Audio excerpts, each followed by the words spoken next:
Writers, agents, and publishers, for the first time since the Gutenberg Press, find themselves lost in a maze of mystery as technology alters the shape of the publishing industry.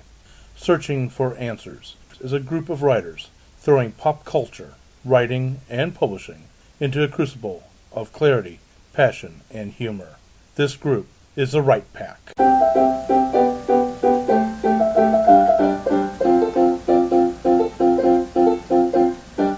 Welcome back to Right Pack Radio. This is your host, David Allen Lucas, author of science fiction, mystery, and horror. And with me today is... your co-host extraordinaire, or just silly, Kathleen Kayembe, author of paranormal romance under the pen name Kaseka and Vita. I'm Matt McGraw. I'm an amateur short story writer. I'm also working on a picture book called Patrick the Spider. Well, we're not working on it anymore. It's out in the... I still have to finish the cover. There's still some things. It's out, expecting soon. It's out in the world, though. So it has been submitted to somewhere. Yes. Fantastic. I'm going to give you applause. Yay! Submitting is hard and scary, and you did it. Hooray. That's awesome. I'm Jennifer Stolzer. I'm a children's book author, illustrator. I write young adult fantasy and also picture books. My book, Dog Park, is available on Amazon. If you look for me and Dog Park, you'll find it. It's cute. And normally Jennifer is children's, but just since they did Patrick the Spider together, I just want to remind our audience, Patrick the Spider is a non-children's picture book. It's a not-for-children's book. I think you can give it to kids. You can give it to kids. It's just kids that are okay with a little bit of gore. Oh, yeah, and spooky stuff. I'm Melanie Kulani, author of science fiction, fantasy, and nonfiction. My name might be coming out on a scientific article in a few weeks. Be coming out in a few months. We'll see if it is, but it's a magazine article. And I have a sore throat today, so I might not be saying much. Okay. Brad R. Cook. I am the author of Iron Horseman, which is a YA steampunk novel. And I am now historian of St. Louis Writers Guild. I'm going to call out David here, who is now the president of St. Louis Writers Guild. Thank you. Big congrats to him. Congrats on our, oh God help us. Hail the chief. I, for one, welcome our new overlord. You may now bow before me. Let me dub thee Sir Matt. Okay. Sorry. You missed a night in, guys. Fedora Amos. I write Victorian whodunits like Jack the Ripper in St. Louis, which is finally out in ebook, if you can believe that. How about that? And I'm president of Greater St. Louis Sisters in Crime. Excellent. And today we're going to talk about story lengths. Does size matter? And let's talk a little bit, as a subtitle to that Snicker. What are the sizes, and what kicks you out of maybe something that in which you think you fit into? Let's get the joke out of the way already. The size is small, medium, and large. Yes, sizes are and your size may vary. Your size may vary. It's only a quarter more for the larger one. And you need to know, down to is it's not the size that counts, matter. It's how you handle it. Exactly. It's not the size of the boat. And I'll also point out that there's also extra small and extra large. Oh. Yeah. Actually, okay, let's turn this back to writing. Yeah, before things go Let's not talk about I was going to listen to that podcast later. I don't know where your mind was. I was talking only about story length. I was talking about socks. Wow. That's true. You do need to have right-sized socks. Children. Back to the point at hand. Thank you, Fedora. And I will start because I have a horror story that I want to tell you. Are you ready to listen to a horror story about? In fact, I'm taking notes because I write horror. Oh, good, Let's turn down the lights. No, it's not that kind of horror story. To the Midnight Society. Yeah, it's that. Well, okay. In my former life, I was a teacher of speech, English, and debate. That's scary right there. Okay, I thought it would be. But anyway, and debaters, of course, are hopeful to be lawyers, many of them, as you can well understand. So when the Greater St. Louis Metropolitan Bar Association decided we should have a competition for high school students in mock trial, my group wanted to be there. And we were just pretty damn good, too. Because in the 10 years that I did this, we were state champions 4 times, so we were pretty good, all right? And I had different lawyers helping all of the time, so I think I had something to do with the success, and a lot of other people did too. Well, at the National Speech Tournament, a representative from the National Federation of High School Activities Association actually looked me up and wanted me to write a book. The book to be on mock trial. And I call that book Winning Ways in Mock Trial. But here's the caution. She was a new editor. I was new to getting paid in anything but copies for writing anything at all. And so we were both very enthusiastic, and I especially was enthusiastic, and I didn't ask even one stupid and very simple question: how long is this damn sucker supposed to be? Consequently, I wrote a book that I thought was just pretty darn fabulous. Had wonderful examples. Funny, clever, you name it, I had it in there. I submitted it and sat back to get my check. And what did I get? I got a phone call saying, well, we like everything you did, but it's much too long. Our selections are pamphlets. Oh. They are no more than 40 pages in length. And so I had to cut my darlings, kill my darlings, to the tune of cutting it by 2/3. Yeah. Okay? Oh my gosh. So that is my horror story, and an object lesson to everybody. Yes. Find out how long it is supposed to be. Oh, God, yes. We That are is very fitting for today. a horror story and a tragedy. That wouldn't With a have life tried. lesson. It ended in a death. I did kill a lot of my children, which were pretty children, too. Yeah. I'll say one more thing about nonfiction, since that was nonfiction. And that was the first time, as I said, I ever got paid for writing anything. But anyway, fiction has rather specific industry standard lengths. Nonfiction is much more depending upon your editor and your publisher. It can be anything from a pamphlet, which is 40 pages long, to a multi-volume encyclopedia and everything in between. So it behooves you to ask that question, how long do you want it? By the way, if you're getting a PhD and writing your thesis, yeah, that really depends on, again, if you're doing that in English, look for something novel length.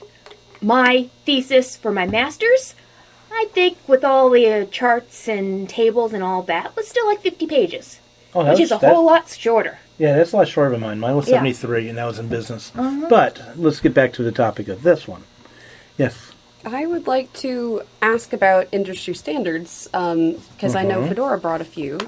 Can you give us some of them? Because Why don't you go I could, children's? I could maybe read some of them. all right, Mr. Matt. Talk about children. Read 'em. Let's see. We can. This is from Chuck Sambucino. Sambacino. Ah, hey, Chuck. And we all We like Chuck. We love you, Hi, Chuck. Chuck's awesome. So this is his opinion on what things should be. Well, his educated opinion. His Writer's Digest opinion. His Writer's Digest Yes. opinion. So it says here, let's start at middle grade. Middle grade is supposed to be 20,000 words to 55,000, although it also says here more precisely 30,000 to 45,000. Okay, what is included in the middle grade? What are the middle grades, and what kind of stuff should be Well, in middle the grade is a writing? genre. It's a specific genre. It reflects an age group that is roughly, let's say, 9 to maybe 14 or 15. But 14, 14 15 doesn't exist. It's kinda 14 old. is an age that doesn't exist. Well, they like to push up to 16, but that's YA by that point, so no Yeah. way. But yeah, but it's that age range of right before your teenage years, and that's middle grade. And they're shorter books. I love them. I write them. It sounds easy, but try and fit that same story arc in that character development and everything else. And 35,000 words that you would normally do in say 70. And what about the vocabulary level? What is expected there? Diction. Well, okay. See, now there's a thing in that about middle grade, in that some people believe middle grade should be quirky, humorous, short sentences that have the simplest words possible. However, you will find a lot of children find these books for little kids. Yeah. Yes. It's And beneath. younger middle grade does definitely cater towards that side. However, you can think of some of your great middle grades out there, like Ridley Pearson's written one. There's the beautiful Percy Jackson books and some of the others. The first Harry Potter novel. Yeah, the first. I would say the first 3 even. Yeah, probably in the first 3. Definitely the first 2. Yes, but those all are much longer length, much more Sophisticated. I'd say. Yeah, yes, Yeah. yes. You can get really sophisticated with kids. I have found that the average 11 to 13-year-old is way smarter than anyone gives them credit for, which is why I love writing for them, because they are giant sponges ready to suck up the world, and if you show them a really cool adventure, they have a great time with it. I'm just going to throw something out anecdotal to add to, as proof of what you're talking about in a way. Okay, as a reader, I'm not talking about as a writer, though I will talk about that a little bit here in one, but I'll tell you. Dear agents and editors who think that what Brad said regarding the standard of you want to be short, quirky, humorous, and with the least amount of words or the simplest words possible. That concept, kicked me out of reading middle grade fiction in 3rd grade. Yeah. I went straight, I didn't care if I understood all the vocabulary or not, I went straight for Moby Dick next. And started with all the classics and all the bigger books and so forth. I did not come back to reading middle grade until I was forced by a college course to read middle grade books. That was on teaching reading in middle school and elementary school. My degree was elementary school teaching, elementary ed. And also is the reason why I could never, even as a kid, feel like I could write for younger people, because that wasn't what I was able to do. That just wasn't my focus. So that's just my anecdote. I recently reread A Wrinkle in Time, which is a middle grade. Yep. And Is it really? yes, it Technically, is. yes. I can't even believe When that. you get back to the classics, it's harder to tell, but it's... But- It's because they just wrote books back Yes. then. The point is, reading it is like I realized, oh, this does have a middle grade vocabulary for the most part. Bridge to Terabithia is Yeah. also middle grade, and it will crush you Yes. Yeah. Yes, in it wonderful, will. wonderful ways. I can't watch the Challenging movie. books. I read the book and I was like, nope. Yeah. Not gonna. Nope. Oh, I will say, A Wrinkle in Time, the author, I listened to an interview with her. She had the hardest time getting that published because she couldn't convince a publisher that kids would understand it. And frankly, the kids could understand it. It was the adults that couldn't understand it. Adults do that all the time. I mean, speaking from someone who works in picture books and has to deal with a lot of independent authors in picture books, you've got a whole bunch of, it's a gray spectrum between people who think that kids are smart enough to deal with longer words and want to challenge them to learn something while they read, and those who are afraid that kids won't understand a single thing that's put in front of them unless it's spelled out with like bright letters. Now, and- neon signs? And neon signs and arrows and floating bubbles and everything. There's a client that I'm working with that she's actually gone the extra mile to hire a professional editor to look at her work. An editor who works in elementary school something. I'm not entirely sure since I wasn't the one who hired this person. Sure. But the edits that she comes back with surprise me because I'm expecting kids to be able to handle more because I know that as a kid I could handle more. And, words that were crossed out because they were too complicated for the 1st and 2nd grade age group that she was aiming for. It blew my mind because I'm not, this is what the standard is. This is what a professional editor tells you. You can't have this word on a sign. You can't have this shape is, even down to the illustrations, this shape is, I don't understand what it is. You have to make it very obviously the moon, or you have to make it very obviously a tree because kids can't draw a conclusion. It's a bit of a pet peeve of mine, not just because they're critiquing my artwork, but because I think, like, you compose a canvas and you compose a manuscript and you put it out there and you hope that whoever is going to read it, whether they understand the whole thing all at once or not, they will draw a conclusion from it. And we're almost afraid to have children draw conclusions. They have to have them drawn for them just in case they misunderstand. Totally agree on that. And just to throw it out there, if you're interested, because we started with middle grade, picture book word length is... Indeed. You're looking at really like 1,000 to 3,000 words, Yes. and anything over that is probably going to need to get cut down. And page-wise, I mean, nowadays you can make a whole lot of exceptions because Yes. a lot of picture books are being published, self-published, and using print-on-demand services. For instance, Dog Park is only 18 pages long, technically. It's longer with all the covers and titles and etc. But in general, if you're trying to get a picture book published from a big company, you're going to need 36 pages. Yep, it's standard. Because the 36-page standard applies to the printers that they use, Yep. and they want to print full offset printing sheets. And when you slice all the sheets up and you fold them all together, it creates a 36-page book. So if you're writing a picture book and Yep. you want to submit it to like Scholastic or whatever, aim for 36 pages plus, it's like that also includes the titles and dedications and white space and everything. But And- not and the what- cover. Not the cover. The cover is different. What grades are you talking about for picture books? Picture books would be anything from board books, pre-K, to even up to 6th grade sometimes, although that's pushing it. So 6th grade, what do you say, a 6th grader is 11. 11 years old? Yeah. 11, So all right up to the cusp of middle 11, grade. It goes yeah. from chapter books, like picture books and chapter books. Of course, like single chapter books, you don't have to adhere to the 36-page thing. And what is an early reader or easy reader? The early readers are you basically have your picture book, your chap book, your early reader, and then your middle grades. Say that again. You have your not a problem. You start off with your picture books. As Jen said, those can be from the board books. The board books are the big, thick, stiff ones The that stuff cardboard that ones. for the- babies. Yeah, the 2-year-olds chew on. Yeah, exactly. The 2-year-old's going to chew on. So you start there. Then you go to the chapbook, and a chapbook is a single chapter, and they're really short and they're really simple readers. Like think of your A book. It's a book about A or something. Maybe. Yeah. And then you have your early readers, which might have a few words in really bold letters like Jack and Jill went up the hill. Mm-hmm. That's going to be an early reader, and it's going to be really easy to say, but it's going to be in more of a bookish format, kind of. Like Dr. Seuss kind of thing. Yeah. And then Yeah. you move up to your middle grade where the pictures, you'll have a few illustrations, but the words, you'll have a page that has mostly words on it. A standard American Girl book. Yes.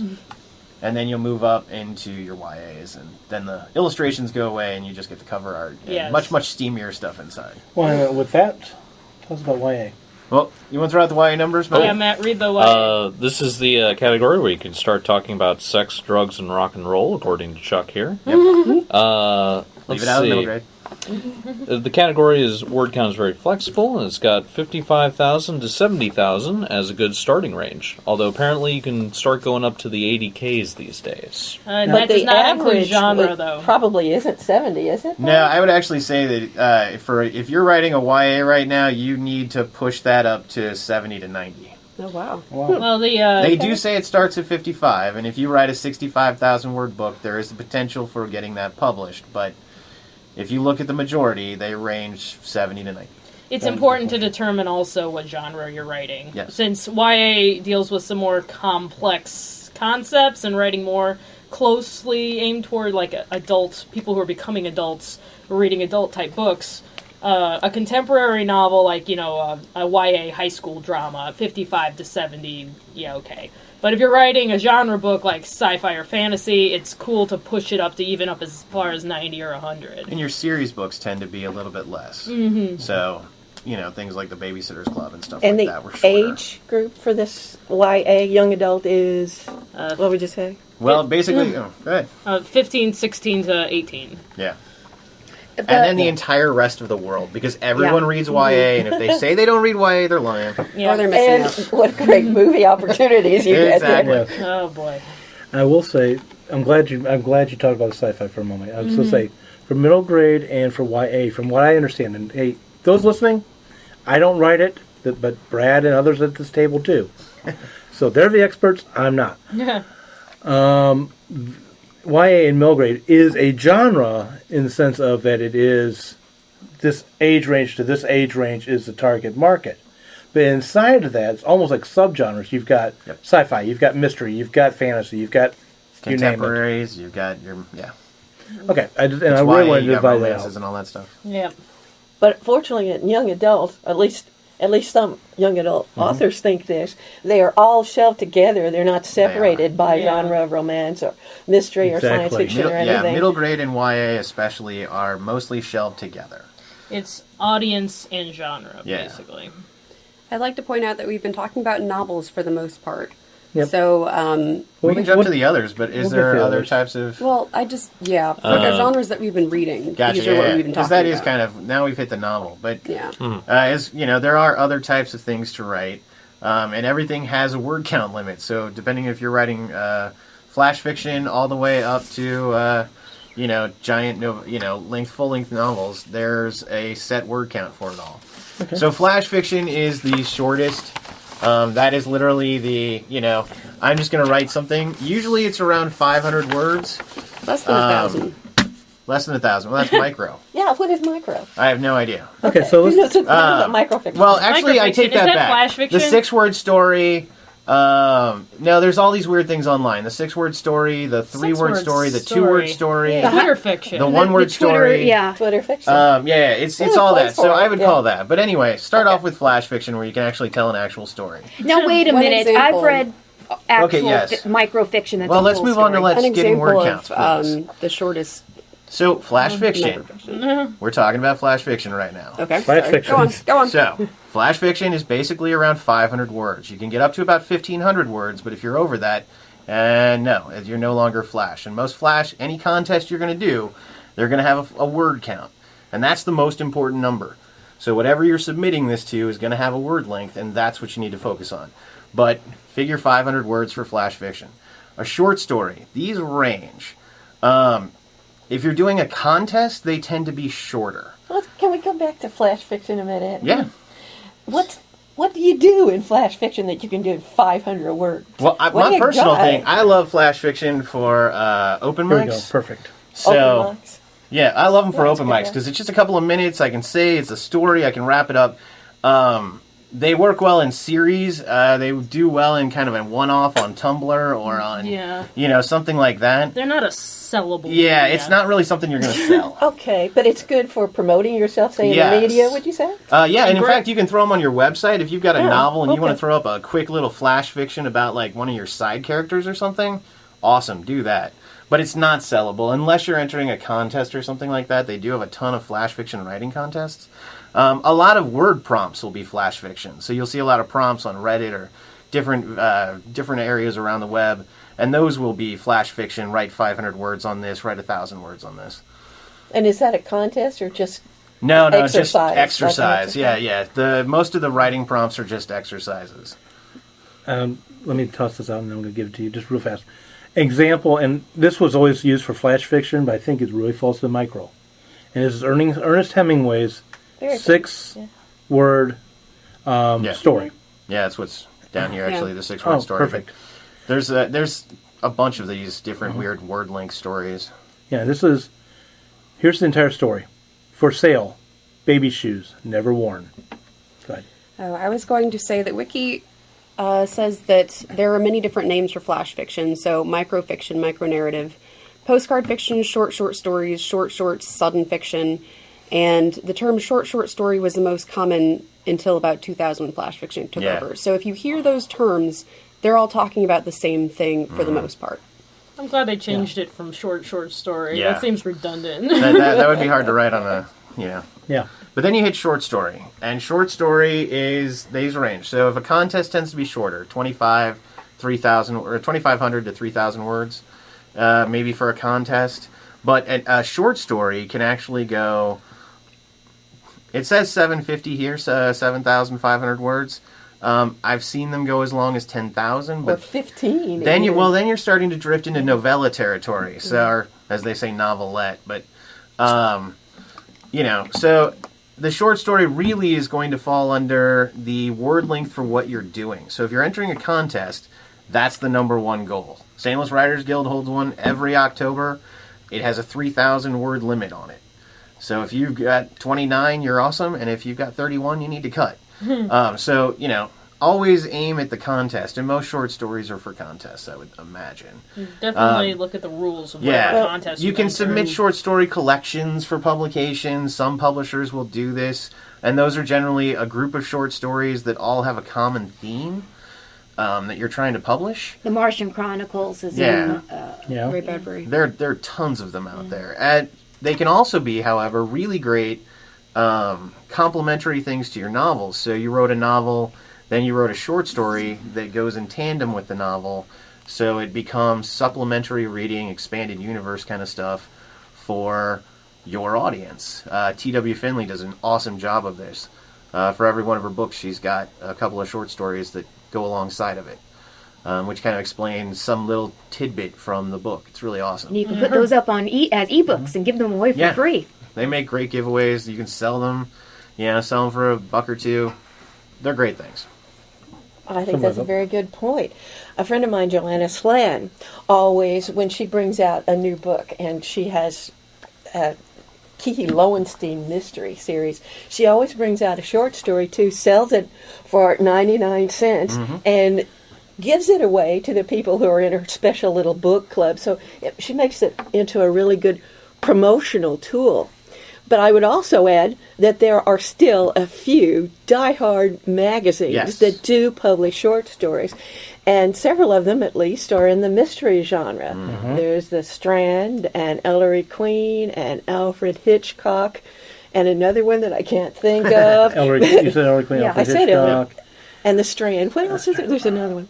Anyway, there is another one. I can't think of it either. But there are a few magazines, and if that's, and mostly I think they are generic.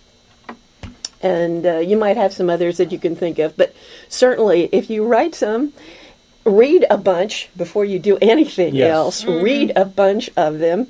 And that was another thing that I should have done when I was going to write my little pamphlet for the National High School Activities Association. I should have read one of those pamphlets, but I just didn't care what they had to say about basketball or girls' gymnastics. And so I didn't read any. So there are 2 lessons for you. Always know how long it is, and always read some of the other stuff they do. I was going to say real fast, sadly, I'm also looking up something too here as fast as I can. Sadly, a lot of those short story fiction magazines have gone away. There are still some around, but they've become a dying breed. Well, there are a bunch for science fiction as well. Mystery and science fiction tend to be the 2 biggest. Isaac Asimov. And then I just started off an Analog. Yep. And then you'll find 7. And then there are even some magazines that will still publish the odd short story in them. Does Reader's Digest still publish short stories? Writer's Digest has competitions, I know. Oh, right. No, Reader's Digest. I don't know. I only ever read the comedy bits. I didn't know they were still around. I'll be honest. But then there are a bunch of online publications where you can send this stuff to. You may or may not get paid. That's depending. Always check on that too. But there are tons of contests you can submit. But yeah, for a short story, you're looking at a word count generally of about figure 2,000 up to, I'd say, maybe 7,500.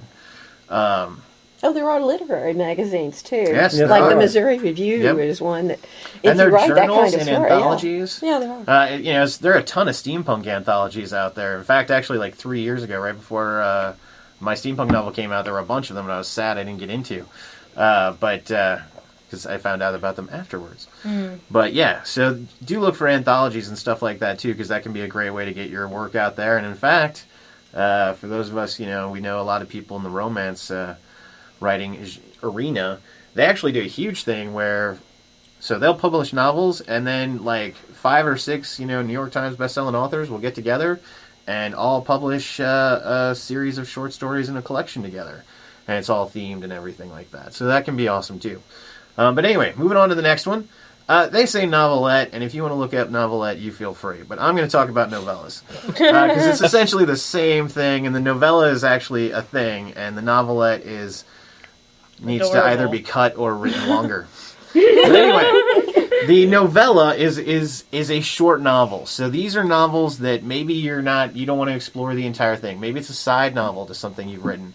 Maybe it's you exploring something. I don't know. But a novella is essentially going to be around 20,000 words. You will never get up as high as 50 because you're cruising into short novel range there, and you should really just add another 10 to 20,000 words and call it a novel. However, that 20 to 30 range is a really great range to tell a story, a simple story, a basic story. Think of, I always think of Quentin Tarantino, because he likes to kind of combine some of these into a movie, where he'll tell short stories within a movie. And I always think of those as kind of like the movie equivalent of a novella. But you can think of short films as this, all that kind of stuff. But a novella essentially tells a full story. It's generally an entire story. It's not a piece of a story. It's not first act or something like that. It's a self-contained story, but it'll only be like 20 to 30,000 words. And can I throw just quick, I'm going to turn this over to you, Donnie, next. I just want to throw 3 examples. If I could think of the 4th one, I'd be happy, but I can't think of the name of the author right off the bat. But anyway, these are novellas that you probably read in school that you would recognize. Ethan Frome, As I Lay Dying, Heart of Darkness, and Joseph Conrad. Joseph Conrad with that one. That's not who I'm thinking of. Kate Joplin. I can't think of the name of the book where the woman swims out into the ocean and dies. Awakening? Is that what Yes, you're The thinking of? Awakening. Thank you. I knew somebody would say it. I just couldn't think of I it. read 1 out of 4 in high school. I read none of those. Okay. Well, but they're examples. Go ahead. Well, I think that nobody does this novella business better than romance writers. Yes. Usually 3 to 5 of the top romance writers will pick out an occasion such as Christmas or Thanksgiving, and they will put together a novella each into this and box it up together, often with others of theirs, which might be on a similar theme, Yep. and they make tons of money doing that. So it's a good thing to combine with your friends when you Yes. can. Yes, networking helps. Well, it allows you to put out, it's a self-contained story, and Almost it's so. going to take you, depending upon your reading length, maybe some time to get through that, as opposed to a short story where it's like, oh, I'm done. Yeah. But, it's not a novel, so I don't have to sit here for a month and read this one, this book. Yeah, and Have to. And I'm really painting with a very wide brush when I say this. Generally, your short story, you have one plot. Your novella, you may have a plot and a subplot or 2 Exactly. subplots. So you get to play more with it. They're less complicated stories, but Right. at the same time, they can be really intriguing stories.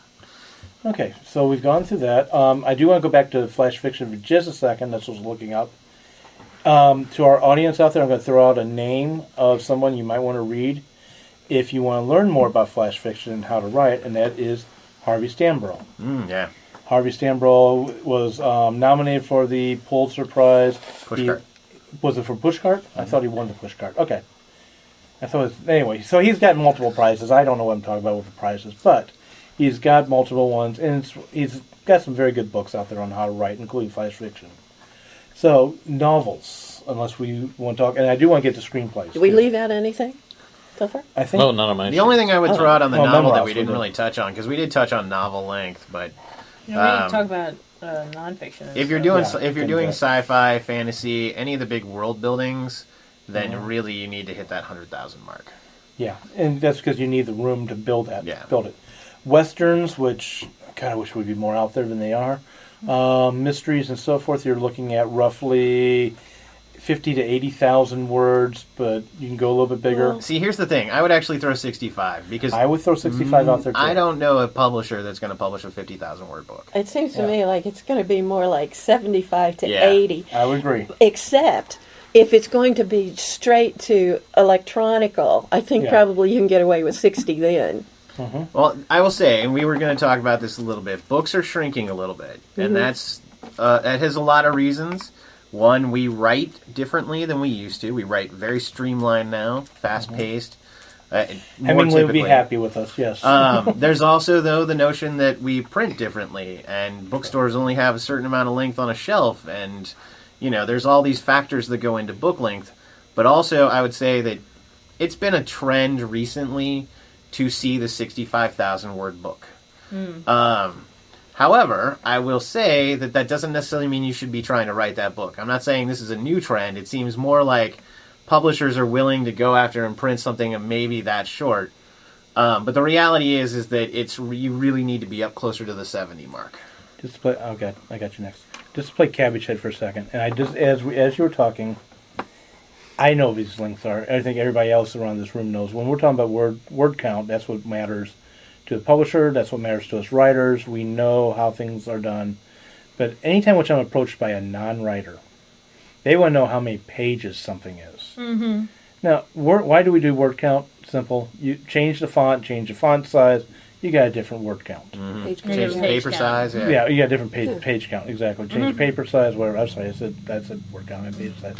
So, generally speaking, how many words per page? 250. Thank you. So, But how anybody do you who's get to 250? I once Yeah. had somebody ask me, well, do you count the A's and the V's?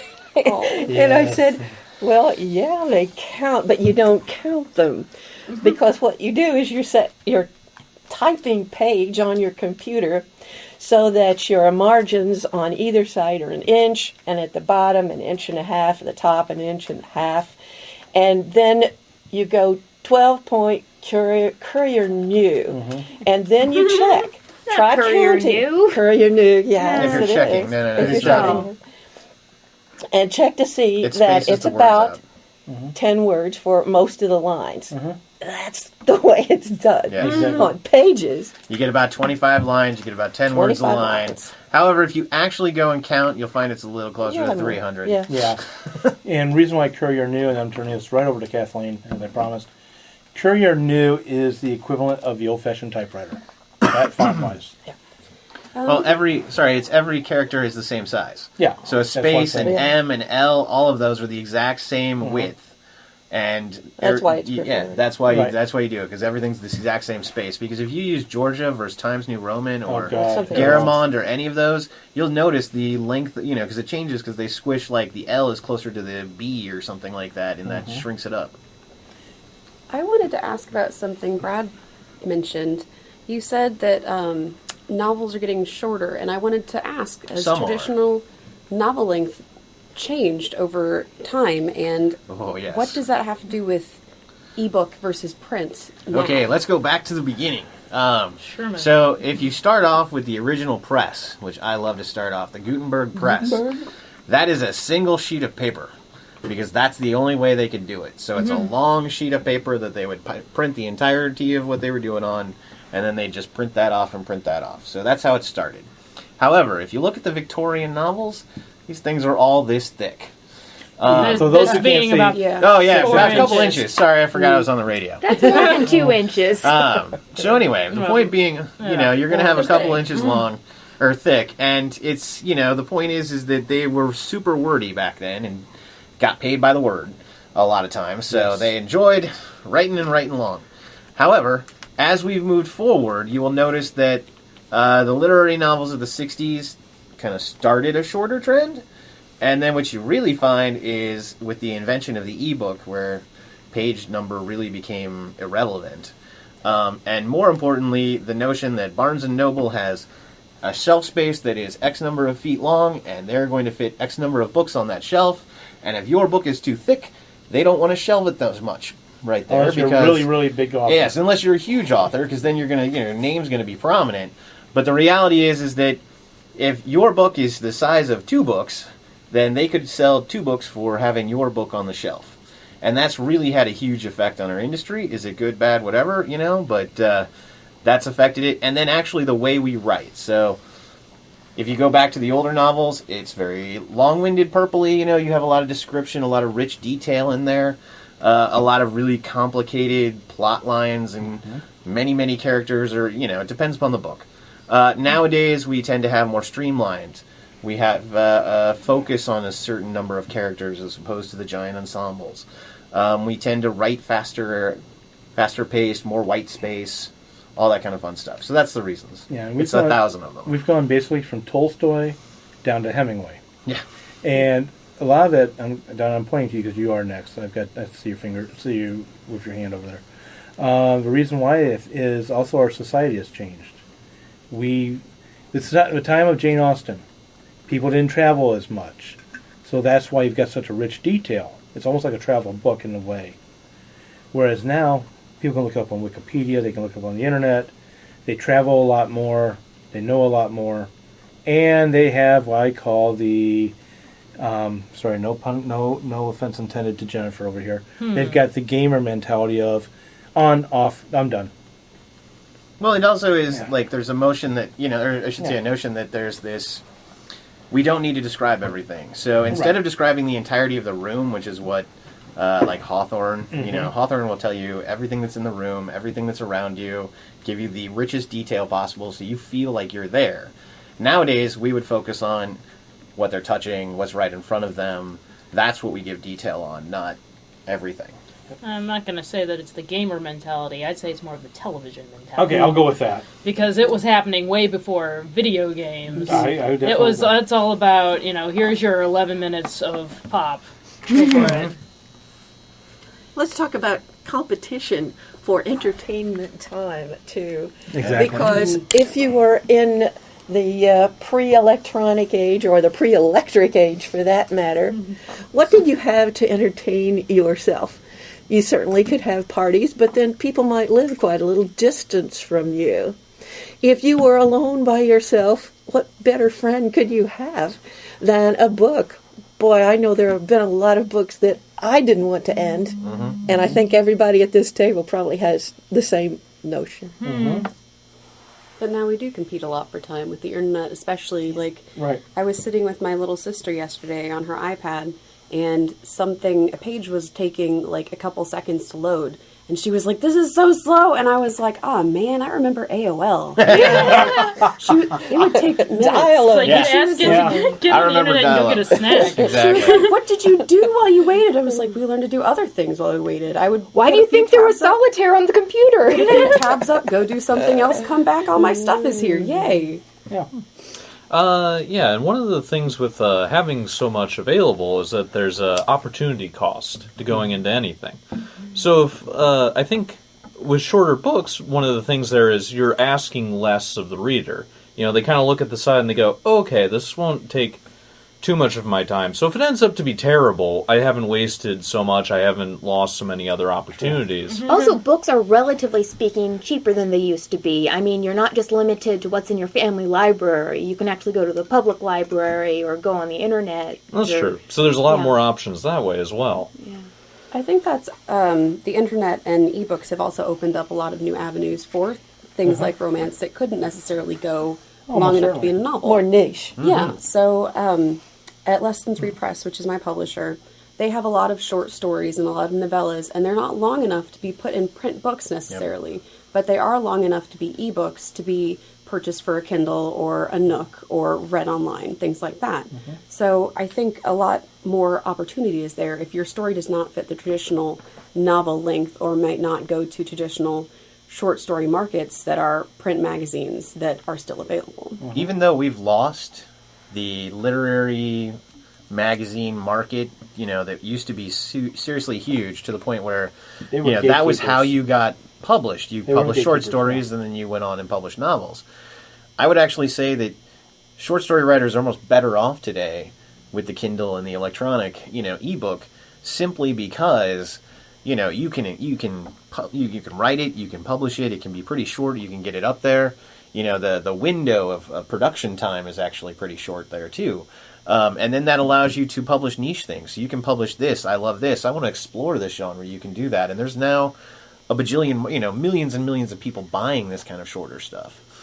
I think that also falls into what Fedora was talking about. Your friend doing promotions for books that were coming out, writing short stories and releasing them. Well, Sounds really cool. with these niche opportunities in mind, let me pose a question. These days, it used to be there was a different setting for things, but these days, what's the critical mass to make money off your writing? Like, how long do you need to be before somebody's going to give you something for it? Well, it can be as simple as you go home right now, you sit home, you write, 7,000 words, and you edit them, get them perfect, and then put it up there, get a cover for it, put it up there. The cover maybe cost you something, maybe editing cost you something, and then there's a slight fee with maybe if you have to convert it or if you have to get somebody to do that. That's minimal compared to producing a book, where you have to print books and get books printed and all this other kind of stuff. So the return on that is just about how many people can you get to buy that short story before the cover cost that, say, you had to pay Jen to draw up the cover for, So you got to pay her. And how many do you have to sell before you're going to make that back? And that's much smaller. But if you do this with a bunch of ebooks and e-publications, you can actually get, this book's making this money. It's already made out, but it's still earning. Now I've invested in this story. This story is now making money, and it needs to pay for itself, but it will shortly, and then it'll keep making money, and I can do this next one. So you actually can make money that way, which is how Hugh Howry is $1 million guy for writing an ebook. Mm-hmm. Go ahead, and I want to add to that. Oh, go ahead and add then, because I'm going to steer it in a different direction. Okay, again. then let me. This is strictly my opinion for what it's worth. That's all it is. But something which I've been watching on the industry is, I feel in a way this industry of writing has gone backwards in time, not technology-wise, but content-wise, in the sense of we're back to the pulp fictions. The more books you get out there, the more that they will help support each other and thus get you that break point and beyond the break point out of the red into the black. Oh, real quick, just to throw out there, some people don't believe in that model and believe that you need to write the one thing that 10,000 people are going to buy as opposed to the 10,000 things that you're going to sell to one guy. And in which case, I'm going to say is, how many of those people's names do you remember, and how many do you remember when I say, like, Earl Stanley Gardner, Dashiell Hamill, Stephen King. Well, those are the big boys, and the big boys get to play in different markets than we do. I know, but no, I'm talking about, actually, I'm going to go back to Slushes. Elmore Leonard, who became big, Earl Stanley Gardner, who became big, Dashiell Hamill, who became big, exactly. So then Louis L'Amour, who became big. I'm going to stop. I'm sorry, that's my counter-argument.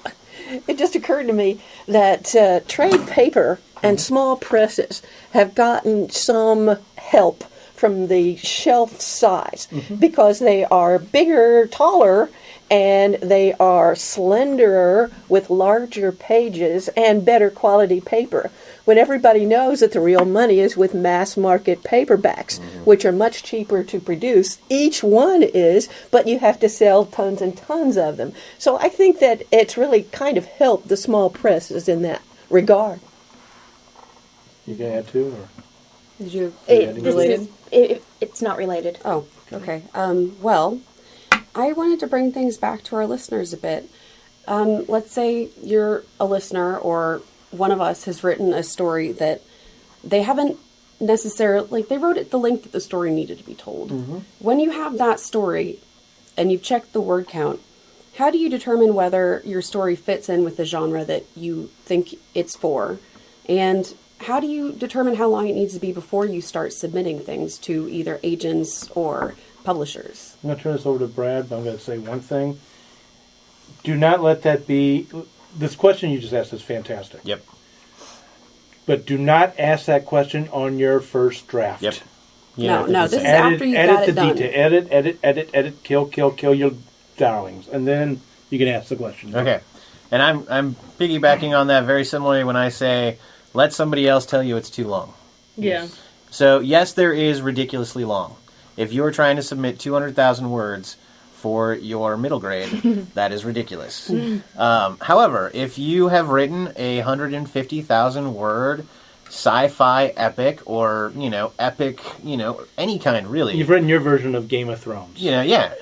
I mean, if you think about Game of Thrones, if you think about some of these other books, these are thick books. These are not short little things. That's up to a publisher. If you wrote an amazing novel, nobody's going to care that it's 100,000 words and not 70,000 words. If you've written an amazing book, then let somebody else tell you that you need to chop it up. Because there's other things you can do. A publisher might say, I love this book. I see a great place to cut it. Let's take the end of this, move this into book 2, and you can start from there and just carry on. And now suddenly you've got 20,000 words into your second novel. Because the publisher saw a great ending. Or maybe it's just the publisher says, you know what, we're going to risk this, and I'm going to publish this at 120,000 words because that's, totally acceptable. Or something like that. So, word count matters. It's a great ballpark to look at and get yourself within, but let somebody else tell you A that beta you need to reader. cut. Get a beta reader. Yeah, Get get beta beta readers. readers. Please Have get somebody beta else readers. tell you that this needs to be cut down. And I was going to say, to borrow from Matt, and guys, audience, if you go back to any of our previous, or to multiple previous episodes, you have heard us say this, applesauce salesman. That's not what he said. I know, It's I'm one being of our politer earliest version. memes. Applesauce assholes? Okay. But basically, the word counts We are to cursed. appeal to them. Because they have a little package they can fit that into. Do not be afraid, as Brad said, to overflow. And let them say, okay, we're going to chop here, because we like the book. What happens though if you see guidelines to whoever you're sending your work to Good question. with a word count? Guidelines are important. Yes. Very important. And you're going to want to aim for that. But if you're 10,000 words over their, word count, that's okay. Well, that's a little down the road, too. Yeah. It's going to start with a query, and Exactly. you put down a number that they like, frankly, Yeah. and then you can try to talk them into it. If they like it better than that, I've had a you book get lose pages, 10,000 words from Yeah, the time I sure. submitted it to the Come time I on. gave it to them because, I did a lot of editing between the query and when they actually, asked for it and stuff like that. Yeah, we have been going over the lengths going from shorter to longer in general, and we haven't quite there's the epic novel or maybe the multi-volume novel. And some of these, if you have a 200,000 word continuous story, well, maybe you need a multi-volume story. It's true. There are places you can break it up. They broke up Lord of the Rings, which is one book, but it's sold as a trilogy because This is why the Two Towers are so horribly boring. It's the middle part. It is. It's all Act 2. It's not horribly all the boring. It moves. ends with a great fight scene. That's Okay, the end that's isn't boring. That's the end of This is my Act two. unpopular opinion theater. I was bored to tears in the middle of the Two Towers. I'm going to turn this over to Jen, then I want to change topics before we forget to get to it. So go ahead. I was just going to say that there are some genres or audiences going toward what was said earlier about specific agents or publishers asking for lengths. Middle grade and YA and stuff like that are more strict with their word counts. Like, if you're submitting an adult novel that ekes outside of the general contemporary novel length by a couple, tens of thousands. It's easier to get away with an Yes. adult than it would be in YA. I have submitted a YA to an agent like in person pitch, and I said I have a YA fantasy that is complete at 120,000 words, and they said cut down 20,000 of those and I'll take it, but I don't want to see it until you've done that. Okay. Sorry, I'm counting in sign language. Two areas in which before we forget to get to them. Memoir. Memoirs usually run around 80,000. It's basically novel length. So we can Depends talk on the about memoir. depending on the memoir, but I'm just kind of painting with a wide brush at this point in time since we haven't talked about it. Is there anything you want to add to that on memoir? No, it just really comes down to what type of story you're telling because nonfiction is varied. Okay, and then final one. Easiest way of putting it. Yeah. Fair enough. Nonfiction is a thing. Just thing it. Yeah, Whatever. nonfiction is a different fish. Well, you and can have your coffee table book that's Non-fiction. 35 pages or 36 pages, or you can have your gigantic this, This What? being this being what? the book How about on the Bill Clinton that book? was right The here. Bill That's Clinton like, chunkage. home.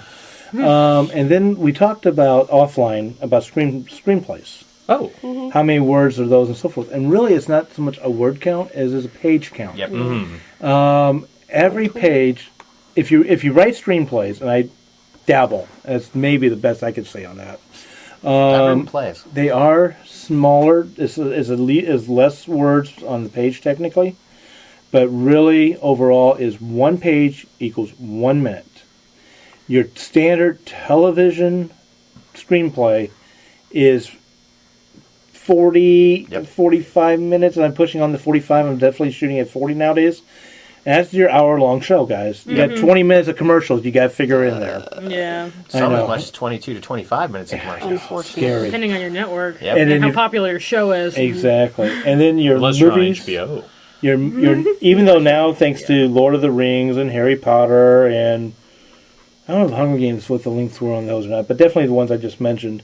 Some movies have gotten longer again, but generally speaking, your normal movie length is still under 120 minutes, a little closer to 90-ish. Right around 2 hours. I would say that I Lord think of the is Rings normal was the feature length. deciding factor on that. Lord of the Rings, when I went to go see the Fellowship of the Ring with my family, my mother looked at the runtime and went, "What the? My, we're going to be here all day."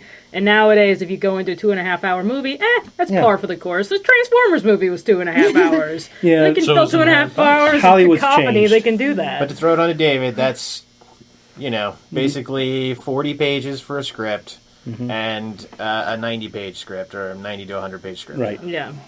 In live theater, you're also aiming for a minute a page. Yep. You have a little bit more flexibility there, though, because a typical live theater production is going to last 2 hours, 2 hours 15 minutes, or thereabouts. You get so a lot you have more a room to little, play. you have a little more room to play with that. Now, I will say a short play, you should really be aiming for that half hour to an hour mark. So if you're doing a one act or if you're, because what Fedora's just mentioning is your typical 3-act play, which is your standard play. If you're going to write plays, write them in the 3-act format. Except they're 2 acts these days. They Usually do tend to only mostly one be, and then they intermission squish now. the 2 acts together. And you can write it, but you still need to kind of cover those 3 arcs. But yeah, and then if you're doing like a 1-act or something simpler than that, a monologues, anything, those can be shorter. But Okay. What areas have we not covered, if any? I don't know. I've lost. So there's a million bajillion errors. I know I'm writing a serial, but basically I'm running that close to the. By the time it gets done, it'd be novella length. So We've talked briefly about nonfiction. I'll just say, the journal article that's going to be coming out, by the way, no one here is going to read it. It's probably... You underestimate us. Yeah. I don't think it's our cup of tea, technically. No, but the point is, it was, as submitted, it was 28 pages, and that included 8 tables, and that's 1 table per page. So the actual writing, not counting references and figures and all that, 8 pages, 10. I forget what the word And that's count for a is. professional journal. That's for a professional scientific And journal. they, of course, vary widely. Oh, by the way, you don't get paid. You're lucky if you don't have to pay to get those published. Oh, you don't even get copies? Dang. No. I think a key thing to remember in terms of story length and figuring out where yours should fall is, what are you writing for? That's a What good genre question. is it? What will it be classified as? And who are you sending it to?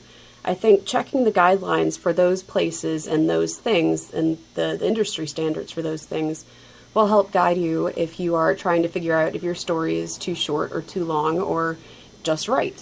And it's definitely key to remember to check guidelines, period, for anything you're submitting to. Anything. Check the guidelines and follow Check them as and double best check. you can. And as you often say, you don't have to be writing for anybody but yourself. This is true. There's nothing wrong with that. then the word count's up to you. That's exactly Yeah. right. If you go, I'm going to take everybody back to school for a minute. I'm referring to guidelines in a way. They're like instructions on a quiz or on a test. If you don't read the instructions, don't blame the teacher for the F. Same thing with guidelines. If you don't read the guidelines, don't blame the publisher / agent / whoever for not publishing your work. And I think on that note, unless anyone else has anything to close it with, I want to say have a great week writing.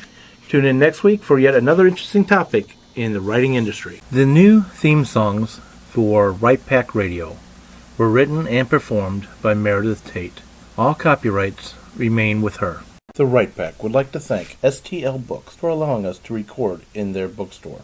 STL Books and Gifts is St. Louis's newest independent bookstore with an emphasis on fine literature for adults and children and the most comprehensive selection of St. Louis books available anywhere. Visit them online at stlbooks.com or in person at 100 West Jefferson Avenue, Kirkwood, Missouri 63122. Tune in next week as the Right Pack will conquer yet another pondering issue in the writing industry.